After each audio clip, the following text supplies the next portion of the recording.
Hi everybody, hi every spirit, welcome very much to my channel. It's Derek Lauterford is here to talk about the Sun in Sagittarius and the Moon in Leo. Thank you for watching, your support is greatly appreciated. Leave a like and subscribe. Leave a like and subscribe if you enjoy the content, and I wish you the best thoughts, ideas, feelings, and emotions, and a whole bunch of individuality, creativity, and responsibility as well. Today, not only are we going to talk about Sun in Sagittarius and Moon in Leo, we're also talking about Mars being retrograde and the Moon conjuncting Mars in Leo as well, and Mercury just left its retrograde state, now it's coming back through where we already went forward, then we went back on the retrograde, so we're coming back a third time through the same degrees of Sagittarius, of Mercury in Sagittarius, I mean. So we will take a look at that, and we always being spiritual, unique, individual, and responsible as well. So, first and foremost, Sun in Sagittarius, Moon in Leo. Sun in Sag means that our actions, expressions, and visions are more mutable, are more wise, knowledgeable, more lost, more dealing with illusions and imaginations, or dealing with how we want to communicate and associate what our visions, creativity, spirituality, belief system, and testimonies.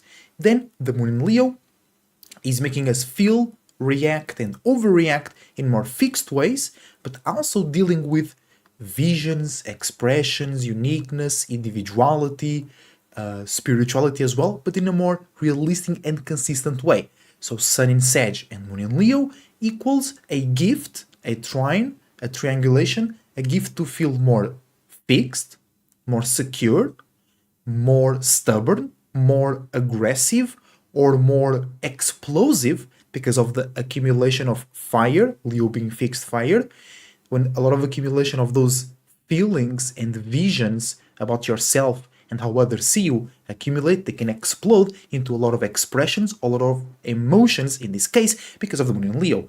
So a gift to feel more fixed, structured, stuck, imprisoned, or just more confident, or just more insecure about your mutable actions that deal with creativity, visions, and spirituality as well. And the Moon is conjuncting Mars in Leo as well. So Mars in Leo means that we want to be more passionate, motivated, aggressive, or frustrated when we have or don't have, right, a fixed place for our individuality, creativity, entertainment, and paying attention. If something that you pay attention, it also depends on your positioning of your Mars through your chart, but you might have it in a more social place, like an hair house, for example, right? Or close to your Mercury or close to your Venus. So for those cases in specific, but also in general, if what you're paying attention to does not create passion or frustration to you or people around you, you might feel not non-validated. You still like it, but you don't participate so much because you feel like you can receive validation or spiritual profit from others around you, right? But also, Mars in Leo means that you can get fixed, or aka being more consistent, spending more time and attention to your own individuality and creativity, to your own passions and motivations, to your own places of entertainment and attention. Either you receiving attention from people around you or from the internet, or you just feel like you can spend more time paying attention to a specific thing. But Mars being in retrograde means that those things, your passion projects, your creativity that you want to spend a lot of time into, or that you are forced to spend a lot of time into to fix your attention, those things might slow down a little bit, and might there be some misunderstandings, some miscommunications, some inconjunctions in that part of your life, because we are dealing with the present and with the past at the same time. That's how I like to describe the retrograde alignments, is we don't go to the past, right? We are in the present dealing with things from the past. So certain memories, certain people, certain connections, certain associations might be brought up by you or by the environment that makes you question or reinforce how fixed you are with your passions, motivations, anger, and frustration. And with the Sun in Sag specifically, right? We're going to be asking ourselves or by the external world. Why? What's the purpose? What's the meaning? Okay, what's the spirituality behind the passions and motivations that you are getting fixed? Positively meaning constructive, negatively meaning stuck, or perhaps using them as a crutch.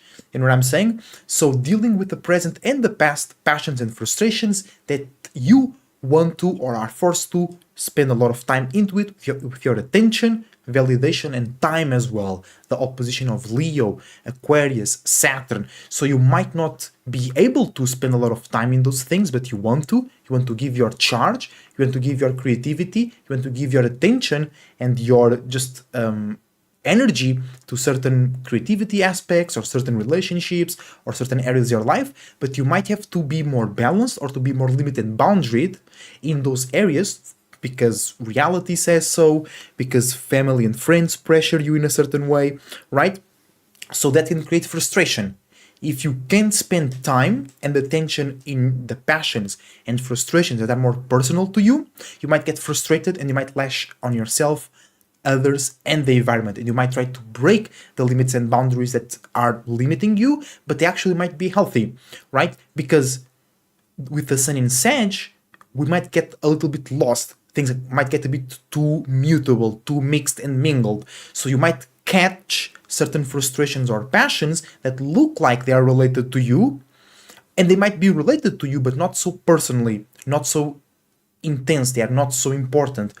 Or you might be doing the right things, but too lightly or not so serious, not so fixed, right? Maybe a bit too scattered, a bit because of the external world, because of somebody else's way that you want them to see you. Okay, so just make sure to be really personal. Remember that Mars rules Aries and Scorpio. So it's all about that personality, things being personal, your own journey, your own way, your own feelings, your own emotions. So Mars in Leo, it's asking you, or the best way to use it is to be fixed and consistent in your own passions and motivations, frustrations, and aggressiveness that deals with things that you personally like to pay attention to and receive and give validation to as well, right? And Mercury just left a couple days ago its retrograde state in Sagittarius, so now we're going through its shadow period. So let's go through parts, right? Before Mercury went into Sag, into retrograde, I mean, we were being asked to do a task that is a bit complicated but possible, but it just brings a bit of confusion, which is to use our mind, our more logical mind, to talk, think, communicate, and analyze dreams, illusions, imaginations, creativity, spirituality, wisdom, knowledge, and ours and others' personal testimonies. That's not really easy to do, right? Because we have common sense and we have like a lot of keywords in science and like already established words that mean certain things. But when you go through your own testimonies, a lot of times, especially with Mercury in Sag, you can't really put it, your own experiences and your own testimonies, your own dreams and illusions, you can't really put that into the common terms, into the common sense, right?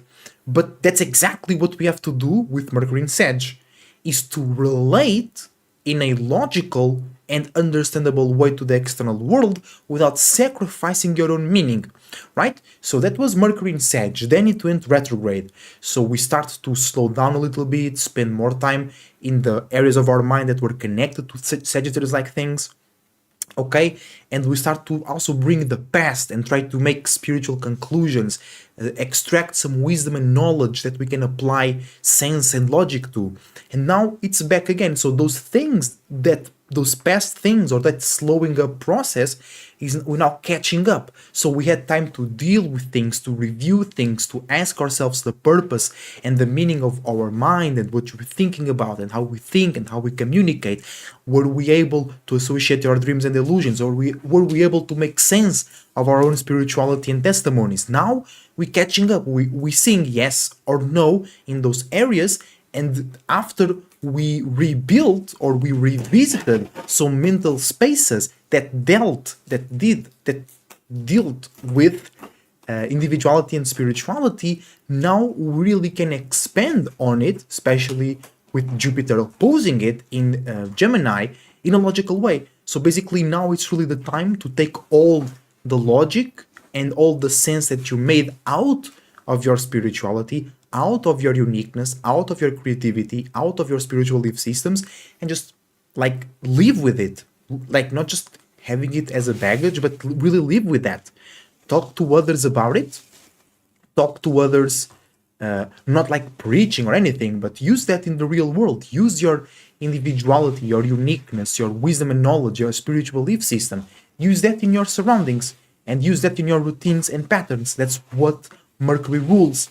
Gemini, third house, and Virgo, sixth house. So now it's time to use our Sagittarius like things in those ways in your surroundings, when you go to the grocery store, to school, to work, and your routines and patterns, work, around the house, cleaning, exercising, organizing stuff, keeping things on track as well in a fluid and mutable way. Because the way you go into your surroundings and the way you deal with your organization and systems, if there is not a good Pisces and Sagittarius, if there is not a good external purpose, wisdom, and knowledge behind those surroundings and organizations, there is no point. Your spirit is not working well at that time if there is no good Pisces or Sag behind your Gemini and behind your Virgo. So then your spirit will just dry up.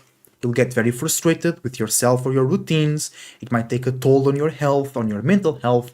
That's why Virgos get a lot paranoid, because there are so many details and so many responsibilities, limits, and boundaries that if you don't have a good Sagittarius and good Pisces behind it, your spirit just goes out.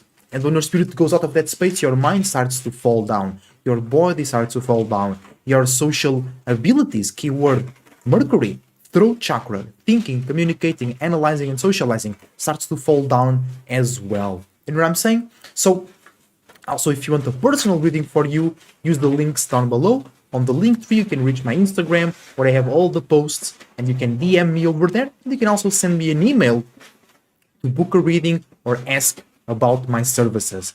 All right? So, let's take some tarot cards here for today's energies. It's a Mercury day, by the way, so we are paying more attention to how and what we think, communicate, and analyze about. Mercury in Sagittarius, Sun in Sagittarius. Hold on. Mercury in Sagittarius, yes. Sun in Sagittarius, Moon in Leo, and Mars in Leo. So Sun conjuncting Mercury, Moon conjuncting Mars. So that means that our mind and our actions are very close to each other. So your body language today is expressing even more your personality and your spirituality. And we are wearing a lot within our internal realm, our passions and frustrations. So your passions and frustrations are very close to your emotions and feelings, to your place of comfort, your reactions and feelings and emotions in general. And your mind is very close to your actions and to your wants. All right, so let's take some tarot cards for that. Sun in Sagittarius, conjuncting Mercury in Sag, and Moon in Leo, conjuncting Mars in Leo.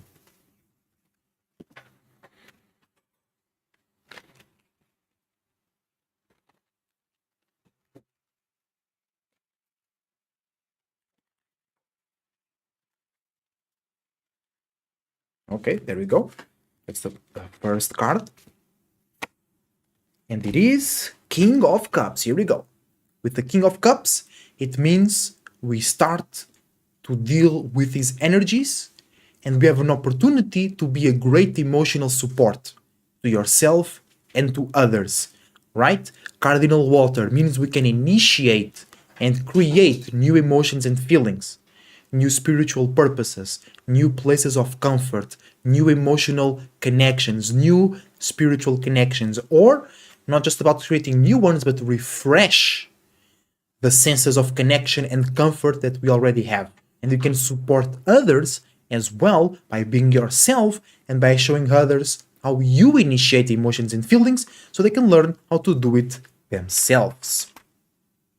That's how we start to approach these energies by initiating new emotions and feelings so you can support yourself and others. Let's see what's the next step of our storyline.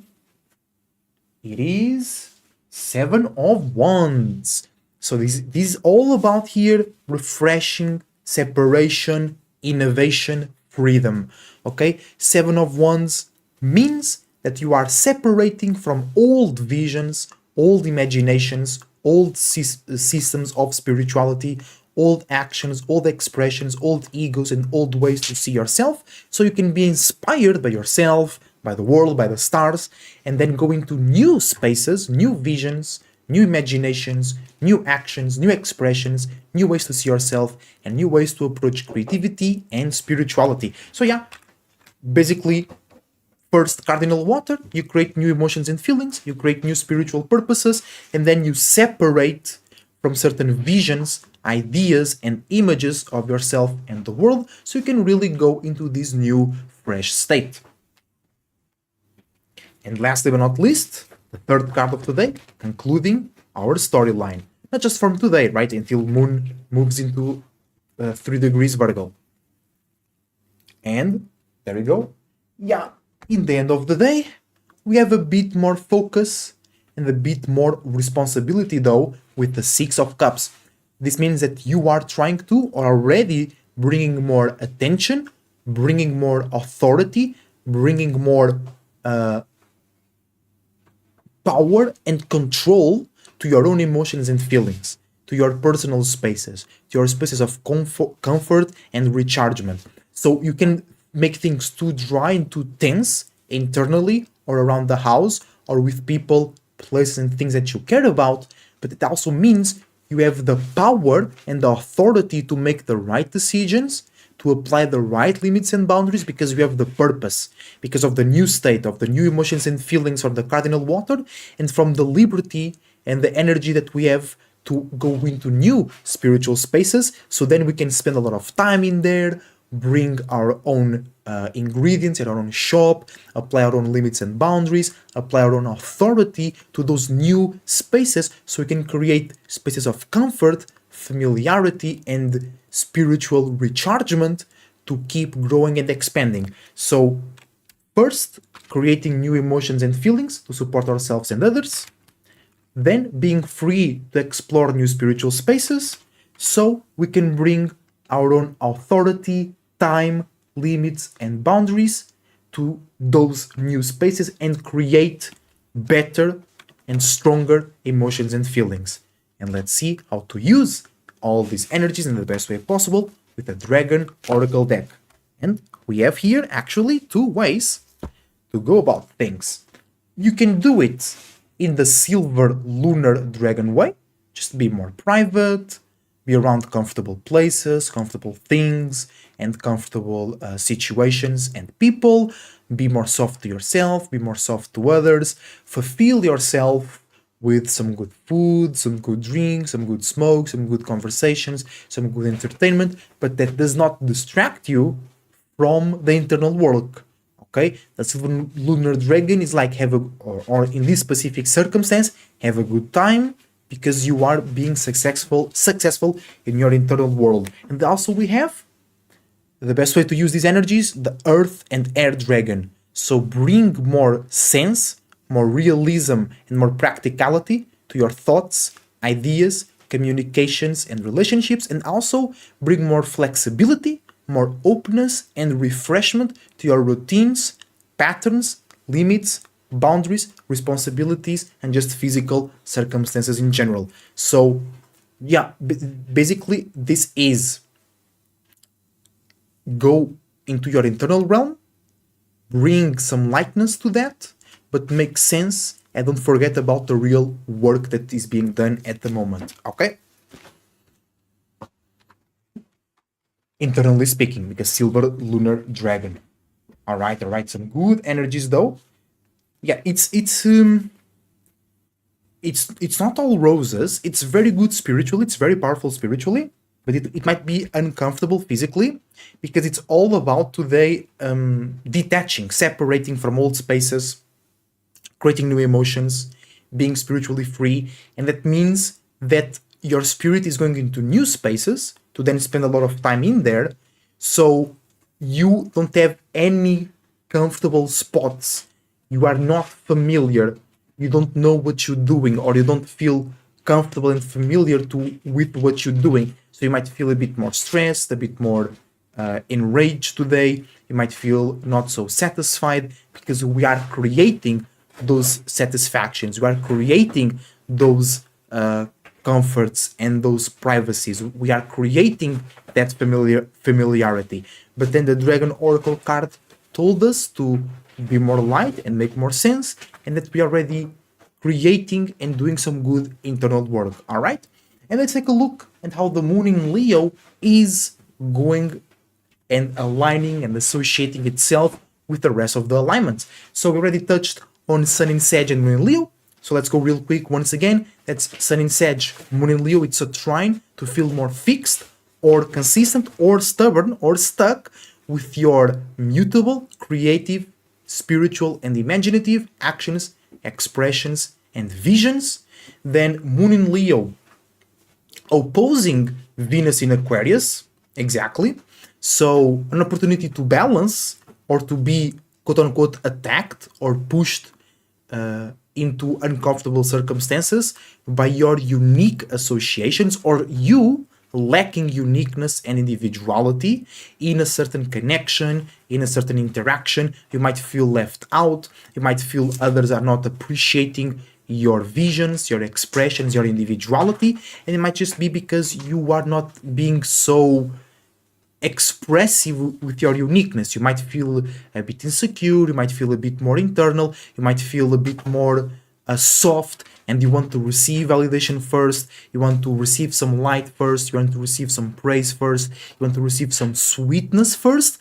But actually you have to participate, because that's Aquarius, right? It's fixed, but it's still air, and it's 11th house, so it's like a big third house, right? So you still have to put yourself in the world, even in places that you don't feel comfortable, or it's a bit more dry, or a bit more tough, that is a bit more, not fighting, but like clashing and pressure going on. But you go there, and then because Moon is in Leo, we already have the opportunity to feel sweet and soft, entertained and light, right? So by you just being in those spaces, relating and exchanging values with more unique and real spaces, you're already balancing things out by default, right? But still, realistically and physically, there might appear things that oppose your place of comfort, or oppose how you relate and share values with the world and your relationships, because how we are valuing things, or what we are valuing right now,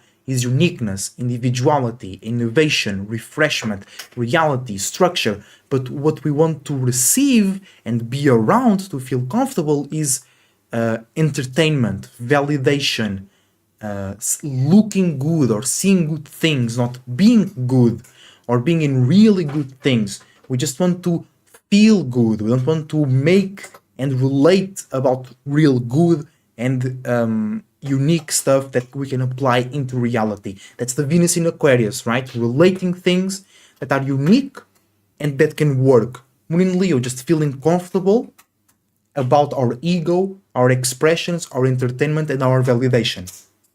But in the end, it's a great opportunity to find balance, right?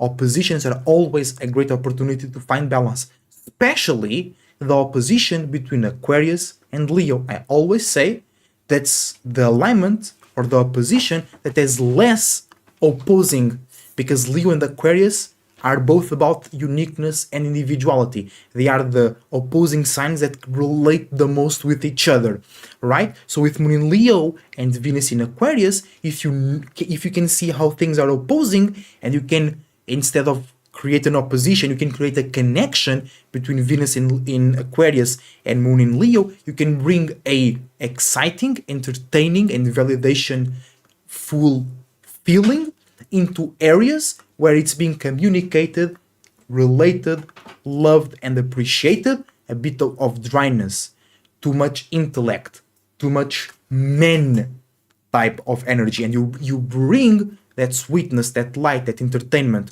or you the one relating already in a more dry way, in a more logistical way, in a more fixed way, in a more constructive way, and you attract people that bring more light, more entertainment, more sweetness, and instead of you rejecting them and attacking them, you be like, oh, that's what I need for my structure right now. That's because Saturn rules Aquarius structure. So you need to fulfill that structure. You need to bring in people that bring that moon in Leo so you can relate with them. So you give them the dryness and the structure, and they give you the good feelings of individuality and uniqueness. All right? Then, Moon in Leo conjuncting Mars, like we were already saying earlier, feeling very close to your heart and to your personal being, your passions, frustrations, aggressiveness, and motivation that deal with personal spots of entertainment, validation, ego, expressions, and images of yourself. Moon in Leo then trining Mercury in Sagittarius, a gift to communicate in more logical, mutable, spiritual, and wise ways about our internal realm, or a gift to overthink or misunderstand our feelings and emotions that deal with our image, places of comfort that deal with personality, emotional intelligence, entertainment, and validation.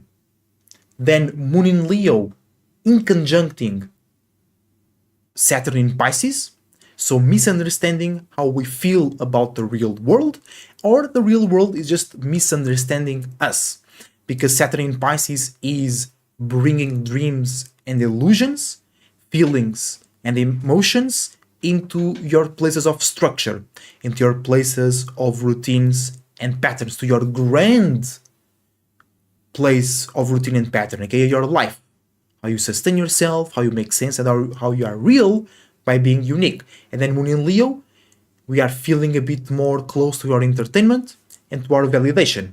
So those things actually make a part of each other. But you can misunderstand, you can feel like the world is being too la la landish, but at the same time you enjoy the entertainment out of it. But you might stress out a little bit or not value situations that are not, or do not look like that they are consistent or they have some structure behind it. Because even Leo, it's fire, it's fixed, so it still values structure and consistency. That's why it's an in conjunction, right? Because there is similar places between Saturn and the Moon right now. And what are those places? What are the Saturn and Moon relating and sharing? Entertainment, validation, pleasure, looking good, feeling good, tasting good. Where are they not understanding each other? Structure, consistency, seriousness. Alright? Then Moon in Leo, sextiling Jupiter in Gemini, an opportunity to expand on our emotions, feelings, attractions, and reactions. If you are open to make sense, be real, communicate, and analyze wisdom, knowledge, creativity, and spiritual belief systems in a more logical way. Because Jupiter in Gemini is the expansion of our logical mind towards more spiritual and creative-like things. So if you are feeling a certain way, you have the opportunity to expand on it by extracting wisdom and knowledge that you can apply in the real world, right? Also, the opportunity to expand on feelings of insecurity because you are giving too much power and too much validation to the external world and your surroundings. Also, Moon in Leo, squaring Uranus in Taurus, learning how to feel comfortable in places or situations that deal with structure, survivability, comfort, safety, and security in the real world, but at the same time are full of change, innovation, uniqueness, and individuality. Moon in Leo in conjuncting Neptune in Pisces, misunderstanding your feelings with your grandiose emotions. And lastly, but not least, Moon in Leo opposing Pluto in Aquarius, feeling opposed by the way that the world is transforming, so we can all have our own shop, our own space with our own uniqueness and individuality to be communicated in a logical and structured way, or bringing a lot of creativity, bringing a lot of light and validation, so you can ease and charge, give something, actually a purpose and some fuel to situations where you are being forced to, or you were ahead of the curve, so you are already transforming by yourself, because it's always better to transform by yourself than wait for Pluto, quote unquote, to come and transform your life. So good part of this opposition is you bringing or attracting light, validation, entertainment, and pleasure to places of transformation, so you can have, alongside with everybody else, your own small world being healthily connected with healthy limits and boundaries through uniqueness and individuality in the whole world. All right? And it's going to be everything for today. Thank you very much for watching. Your support is greatly appreciated. I wish you the best thoughts, ideas, feelings, and emotions, and a whole bunch of individuality, creativity, and responsibility as well. Leave a like and subscribe if you enjoy the content. Use the links down below to contact me and get readings and booking other services. Thank you for watching. I see you next time.